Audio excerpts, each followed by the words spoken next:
Hey, it's BT with the BT Phillip Island GP review in association with Sport Bikes Inc. magazine I write for.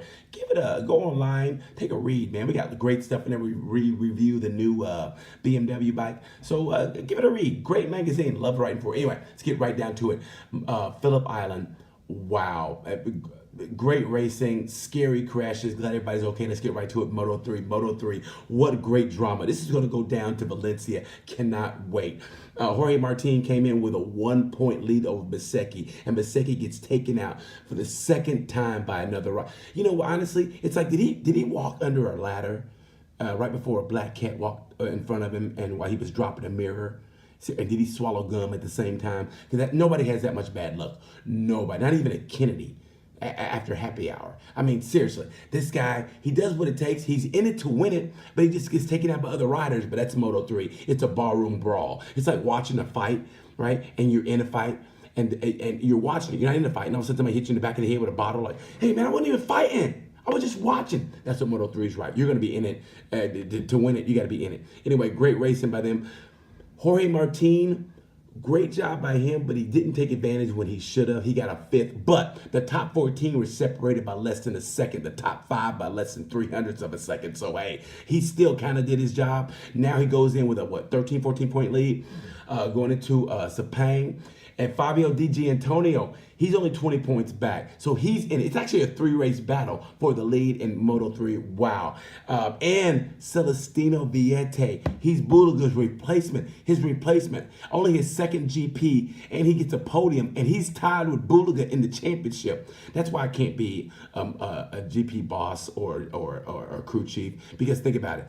If your replacement is only his second GP, and he's got just as many points as the rider who's your regular rider who's been there for the whole year, kind of like in NFL, when you get cut, they go, hey, coach wants to see you. Bring your playbook. That's what it's like. It's like, hey, coach wants to see you. Bring your helmet and leathers. Let me tell you, Valentino Rossi, the Italians are in a great, and it's all to Valentino. Valentino Rossi gets credit for this. He's finding great Italian talent to compete with the Spaniards. Great job, Valentino. Okay, Moto 2. Moto 2, great race. I'm going to call him Big Game Brad Binder. Brad Binder's been on the podium 3 times this year. All 3 times were wins. Wow. Brad Binder has come there. He's in great form. This last half of the season, great form. Miguel Oliveira, he's got to get the points. His stock is sinking like the Titanic. He's Jack. And Rose is just like, bye. Bye, Jack. Bye. That's what championship. Bye. Bye, Oliveira. I'm the championship. Bye. Unfortunately, that's what it's like. Pekka Bagnaia, to show what kind of winner he is. Worst race of the season, but he still finished 1 place behind Oliveira. That's what a champion does. They find a way to get the points. He kept him with him. He should be able to wrap the championship up. It's a pain. Great job, Bagnaia. Like I said, Big Game Brad Binder. Give it up for him. Great racing. Moto 2 has been doing it for the last 2 weeks. So good job, Moto 2. Great racing. Pack racing. I love it. It's dangerous, but still great racing. Go to Moto GP. GP, damn. That race, the crash was scary between Zarco and Marquez. Scary crash. Nobody's fault racing incident, but damn. That watching that took me, I was like, luckily he hit Zarco hit the grass. But you, like he said, you'll never find a faster crash on the GP circuit than what you just saw. I mean, that was scary, but thank God they're okay. I thought it was a great race. And how about Iannone? You know, Iannone could have won that, but think about it. He went wide 2 or 3 times. He went wide 2 or 3 times, and he had a flying motorcycle. A flying motorcycle almost hit him. I mean, he's racing. All of a sudden, he goes, was that a motorcycle? I mean, a motorcycle almost hit him, and he still finished second. But Bradley Smith said it best. That was a tale of 2 races. Okay, it was the first 16 laps and the last 10. The last 10 had to decide. The first 16, whatever, but the last 10 decided it. And Iannone called it. He said, the last 5 laps, I should be doing. He goes, watch me the last 5 laps. I'm going to manage the tires, and I'm going to go for it. Unfortunately, he went wide, and he battled Dovizioso and Bautista. How great was Bautista's run? Whoa. You know what Bautista was like? Bautista was like, it was like, they say, hey, listen, we're going to lay you off in December. Okay, say it's October. We're going to lay you off in December. Okay, you work for us until December. Okay, but we're going to lay you off. Okay, and then the boss goes on vacation. They go, hey, You want to take the boss's spot for like a week? He goes, yeah. Okay. He gets like a penthouse suite. He gets a driver. You know, he gets the company credit card. He gets like the 15th floor overlooking the city. He makes a big business deal. And then it's like, hey, great job. Okay, back to your cubicle.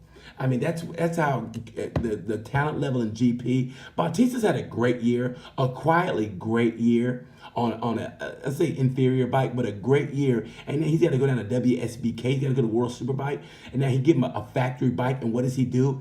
He gets 5th place. Think about that, man.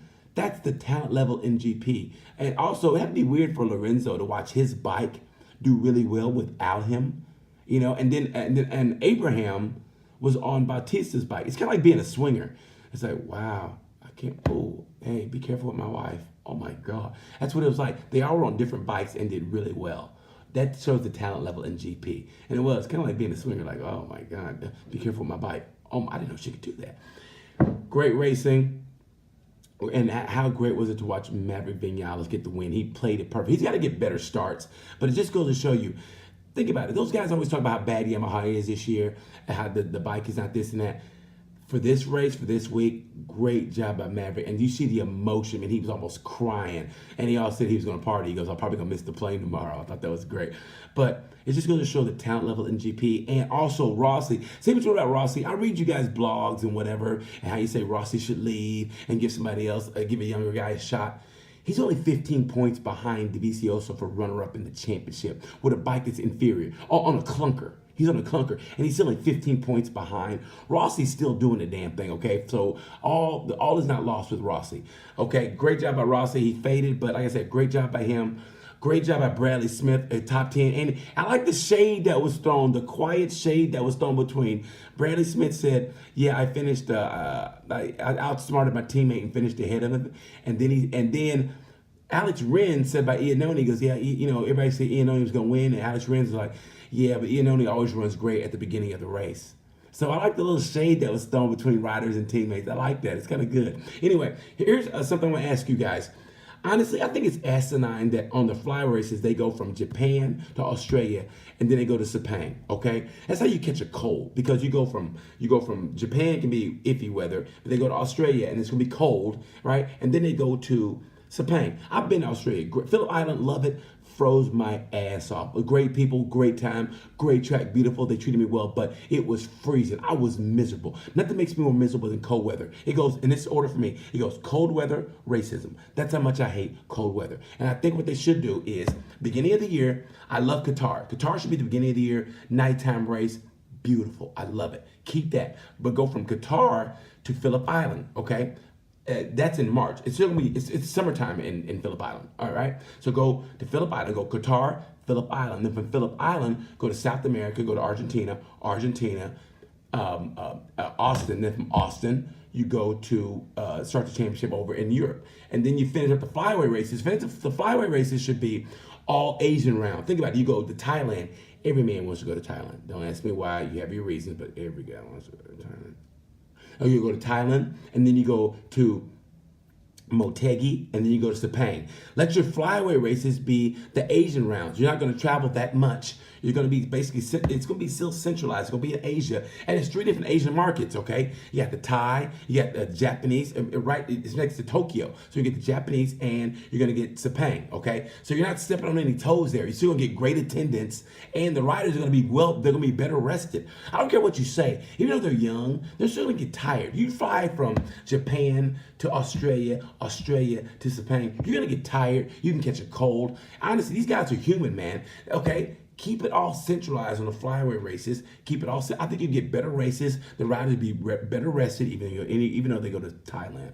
They'll be better rested. I think it'd be great racing. What do you guys think? Think that they should change the flyway races to the all Asian round? I think it'd be better. I mean, me personally, I think it'd be better racing, and then they go to Valencia and they'll be well rested and ready for the season finale. That's what I think, honestly. So tell me what you guys think of that.